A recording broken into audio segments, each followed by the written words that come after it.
নতুন একটা ছাত্র সংগঠন আসতেছে, নতুন একটা শক্তি আসতেছে।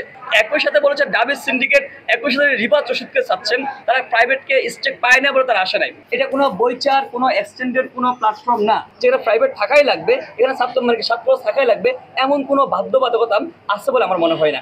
আমরা চেষ্টা করছি যে প্রতিনিধিদেরকে রাখা যায় কিনা, সেটা ডাবির কোনো একান্ত কোনো কমিটি না।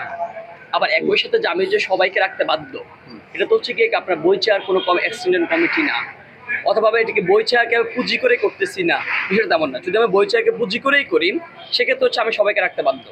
যদি এটা হচ্ছে গিয়ে কি যদি বলি কি যে গণঅভ্যুত্থান যে প্ল্যাটফর্ম সেটার এক্সটেন্ডেড রূপ করি, সেটা আমি সবাইকে রাখতে পারবো, কারণ প্রত্যেকের স্ট্রেক আছে, সেই স্ট্রেক হোল্ডারদেরকে আমি স্ট্রেক এখানে নিশ্চিত করতে হবে। কিন্তু বিষয়টা হচ্ছে নতুন একটা ছাত্র সংগঠন আসতেছে, নতুন একটা শক্তি আসতেছে, সেই জায়গা থেকে আন্ডারস্ট্যান্ডিংয়ের মধ্য দিয়ে এখানে প্রত্যেককে রাখা যাবে না। এবার প্রধান ছয়টা পদ আমি প্রত্যেকে রাখতে পারবো না এখানে, সেই জায়গা থেকে বিচার বিবেচনা করে, কিন্তু পরবর্তী প্রক্রিয়ার মধ্য দিয়ে সেটা হচ্ছে আপনার হচ্ছে গিয়ে কি গণতান্ত্রিক প্রক্রিয়া হবে, কাউন্সিলের মধ্য দিয়ে হবে, সেখানে হচ্ছে ভোটাভুটির মাধ্যমে প্রতিযোগিতার মধ্য দিয়ে চাইলে সবাই আসতে পারবে। কিন্তু আমরা চেষ্টা করি সবার সাথে বসার জন্য, আন্ডারস্ট্যান্ডিং আসার জন্য সবার সাথে আমরা চেষ্টা করেছি। আর একটা প্রশ্ন যেটা বলে যে ঢাবি কেন্দ্রিক হয়ে যাচ্ছে কিনা, আমি সেটা আগেও বলেছি যে ঢাবি কেন্দ্রিক, কিন্তু একটা কালচার আছে যে ঢাকা বিশ্ববিদ্যালয় যে কোনো নতুন যে রাজনৈতিক কিংবা রাজনীতিটা ঢাকা বিশ্ববিদ্যালয়ের শিক্ষার্থীরাই করে, কিংবা এই অঞ্চলে একটা কালচার আছে। তো তবু সেটা হচ্ছে কি ঢাকা বিশ্ববিদ্যালয় হয়ে যাচ্ছে কিনা না হয়ে যাচ্ছেন সেটা বক্তব্যের বিষয় না। আমরা মনে করেছি যারা আন্ডারস্ট্যান্ডিং মধ্য দিয়ে যাকে নেতা নির্বাচিত করতে চায়, যাকে নেতা চায় তারাই আসবে। আমরা দেখেছি এখানে হচ্ছে কি জাহাঙ্গীরনগর থেকে আসলে জবি থেকে আসে নাই। প্রথমত কথা হচ্ছে কি দেখেন, এখানে দুম্রদাল সৃষ্টি হচ্ছে। আমি যদি অসুস্থ আসতে পারি না, আমি গণমাধ্যম মারফত আপনাদের সাংবাদিক মারফত আমরা জানতে পেরেছি যে প্রাইভেটের শিক্ষার্থীরা আসছে। প্রাইভেট বলতে কোনো প্রাইভেট বিশ্ববিদ্যালয়ের প্রতিনিধি হিসেবে তারা আসে নাই, তারা মহানগরের প্রতিনিধি হিসেবে তারা এসেছেন। তারা এসে তারা বলছে কি যে ঢাবি সিন্ডিকেট ভেঙে দাও, গুড়িয়ে দাও। তারা একই সাথে বলেছে যে কি রিফাত রশিদের কি তাকে কোট করে বলছে রিফাত রশিদকে যে সদস্য সচিব হিসেবে আমরা চাই।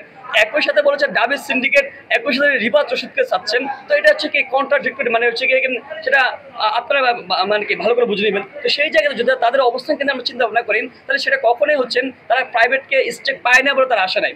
তারা হচ্ছে কি যতই বলে যে প্রাইভেটের সিন্ডিকেট, ঢাবির সিন্ডিকেট, নানান বিষয় বলে, কিন্তু তারা হচ্ছে মূল লক্ষ্য উদ্দেশ্য হচ্ছে কি একজন ব্যক্তিকে সার্ভ করার জন্য তারা এখানে এসেছেন। তো আমরা মনে করি না যে তো প্রাথমিক অবস্থাটা ভুল বুঝাবুঝি সৃষ্টি হচ্ছে। আমরা আবার রাতে সবার সাথে বসেছি, যদি এর আগে আপনি নতুন একটা ছাত্র শক্তি কিংবা কোনো একটা বিষয় আসার আগে সবার মধ্যে একটা যদি কৌতূহল থাকে, আবার একটা তৃতীয় পক্ষ থাকে যে কোনোভাবে এটা হচ্ছে কি স্যাবোটেজ করা যায় কিনা, ইন্ধন দিয়ে নানানভাবে হচ্ছে কি এটাকে বিতর্কিত করা যায় কিনা, সেটা তো অবশ্যই একটা পায় তারা থাকেন। সেই জায়গা থেকে ভুল বুঝাবুঝি সৃষ্টি হচ্ছেন। তো আমরা বলতে চাই জাতির কাছে কিংবা সাধারণ শিক্ষার্থীদের কাছে এই যে নতুন যে শক্তি, সেটার যে আকাঙ্ক্ষা আছেন, সেই আকাঙ্ক্ষা প্রথম দিনে একটু হচ্ছে গিয়ে কি বিতর্কিত একটা পরিস্থিতি তৈরি করেছেন। সেটার জন্য হচ্ছে গিয়ে সবার মনে রক্তক্ষরণ হচ্ছে, সেই জায়গায় আমরা আন্তরিকভাবে দুঃখ প্রকাশ করছি। তো আমরা বলতে চাই শুরুতে যদিও হচ্ছে গিয়ে কি বিতর্কিত একটা বিরূপ পরিবেশ সৃষ্টি হয়েছে, কিন্তু আগামী দিনে শিক্ষার্থীদের প্রতি আমাদের যে কমিটমেন্ট, তাদের যে আশা আকাঙ্ক্ষা আমাদের প্রতি, সেটা আমরা অবশ্যই বাস্তবায়ন করবো। সেটা আমাদের কর্মের মধ্য দিয়ে, কাজের মধ্য দিয়ে সেটা বাস্তবায়ন করবো আমরা চাই। আপনারা আমাদের পরামর্শ দিন, সার্বিক বিষয়ে আমাদের পাশে থাকেন। আমরা অবশ্যই আপনাদের যে আস্থা, একই সাথে যে আমাদের শহীদ ভাইদের যে স্বপ্ন, সেই স্বপ্ন আমরা অবশ্যই বাস্তবায়ন করবো।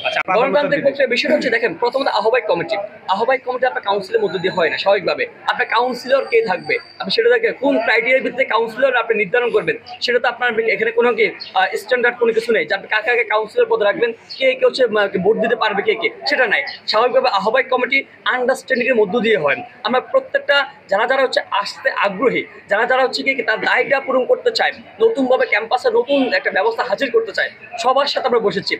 নেক্সট কমিটি বা গণতান্ত্রিক প্রক্রিয়া আসবে অবশ্যই, যে আহ্বায়ক কমিটি পরবর্তী যে রূপটা আসবে হচ্ছে কি কাউন্সিলের মধ্য দিয়ে আসবে। বিষয় হচ্ছে ঢাবি এবং ঢাকা কেন্দ্রিক বিষয়টা এমন না। আপনি দেখেন যে ছাত্র কি এটা কালচার আছে। দেখেন স্বাভাবিকভাবে ঢাকা বিশ্ববিদ্যালয়ের একটা ইতিহাস, একটা ঐতিহ্য আছে। তারা সবসময় হচ্ছে গিয়ে এই যে যাত্রাটা, রাজনৈতিক যাত্রা তারাই শুরু করে। আপনি জানেন যে প্রত্যেকটা ক্যাম্পাসে ভিন্ন হচ্ছে দায়িত্ব একটা ভাগ করে দেওয়া আছে স্বাভাবিকভাবে। তবে এই যে জুলাই যে স্পিরিটটা, জুলাই যে গণঅভ্যুত্থান, সেটা অবশ্যই যে আমাদের আগের কালচারটা ভেঙে দিয়েছে। কিন্তু আমরা মনে করি এটা তো হচ্ছে কি কোনো বইচার কোনো বিষয় না যে বইচার কোনো কমিটি অ্যাকশন করছে, তেমন না। কোনো একজন ব্যক্তি উদ্যোগ দিয়েছে, কোনো একজন একটা গ্রুপ অফ পিপল উদ্যোগ নিয়েছেন, সেক্ষেত্রে ঢাকা বিশ্ববিদ্যালয় কিংবা হচ্ছে কি ঢাবি কেন্দ্রিক হয়ে যাচ্ছে বিষয়টা তেমন না। সবার সাথে আলাপ আলোচনা করা হয়েছে। তবে যে কালচারটা আছে সেটা একটা ইফেক্ট অবশ্যই পড়েছে, সেটা আমরা অস্বীকার কোনো ওয়ে নেই। আমি শুরুতে বলেছি এটা কোনো বইচার, কোনো এক্সটেন্ডেড কোনো প্ল্যাটফর্ম না সেই জায়গায় যদি যদি বইচার প্ল্যাটফর্ম হইতো, সেক্ষেত্রে অবশ্যই আমাদের প্রত্যেকটা যে স্টেক হোল্ডার তাদের স্টেক নিশ্চিত করা লাগতো। স্টেক নিশ্চিত করতে হবে এই ছাত্র সংগঠন বাধ্য থাকিত। কিন্তু সেই জায়গায় যেহেতু এটাকে জুলাইয়ের কোনো কিংবা হচ্ছে গিয়ে জুলাইয়ের শক্তি থেকে এসেছেন, কিন্তু কোনো বইচার এক্সটেন্ড না, সেই জায়গা থেকে আমার মনে হয় না যে নতুন যে কেউ আসতে মনে করে এই এটা প্রথম অবস্থায় এটা আসলো, অন্য কোনো ছাত্র সংগঠন আসলো, অন্য কেউ নিয়ে আসলো, তারা তো হচ্ছে অবশ্যই তাকে নিশ্চিত করতেই হবে যে এখানে প্রাইভেট থাকাই লাগবে, এখানে ছাত্র থাকাই লাগবে, এমন কোনো বাধ্যবাধকতা আছে বলে আমার মনে হয় না। কিন্তু আমি বলেছি বাধ্যবাধকতা নাই কিংবা আছে, সেটা ভিন্ন আলাপ। আমরা সবার সাথে আলাপ আলোচনা করেছি। এখানে থাকে আপনি দেখেন যে সবার একটা আশা আকাঙ্ক্ষা আছে, সেই জায়গা থেকে ভুল বুঝাবুঝি সৃষ্টি হচ্ছে ছাত্র কলেজ কিংবা প্রাইভেট, তাদের সাথে অনেকে মানে কি আপনি জান আহ্বায়ক কমিটি সবাইকে রাখা যায় না ভাই, সবার আশা আকাঙ্ক্ষা আছে, জাতিকে কিংবা হচ্ছে কি একটা ক্যাম্পাসকে দেওয়ার মতো সবার একটা আকাঙ্ক্ষার জায়গা আছে, কিন্তু সেটা হচ্ছে সবাইকে নিয়ে তো করা মানে কি একান্ত মানে করা সম্ভব না। আমরা চেষ্টা করেছি যে প্রতিনিধিদেরকে রাখা যায় কিনা, আমরা যখন বর্ধিত করবো পরবর্তী কাউন্সিলের মধ্যে দিয়ে সবাইকে রাখা হবে এবং কি ইউনিট ভিত্তিক ভাগ করতে হবে। ঢাকা কলেজ ইউনিট, অন্যান্য ইউনিট, যেভাবে ঢাকা বিশ্ববিদ্যালয় ইউনিট হয়েছিল সেই জায়গাতে ইউনিট ভিত্তিক করা হবে। এখন অনেকের মনে হচ্ছে কি বিরূপ প্রতিক্রিয়া সৃষ্টি হচ্ছে, স্বাভাবিকভাবে হওয়ারই কথা, কিন্তু সেটা হচ্ছে কি যদি আমরা মনে করি না যে এক্সটেন্ডেন্ট না, এটা হচ্ছে কি বাধ্যবাধকতা নাই, সেই জায়গা থেকে মনে হয় আন্ডারস্ট্যান্ডিং মধ্যে দেখেন আজকে অনেক সুন্দরভাবে সেটা পরিচালিত হয়েছে।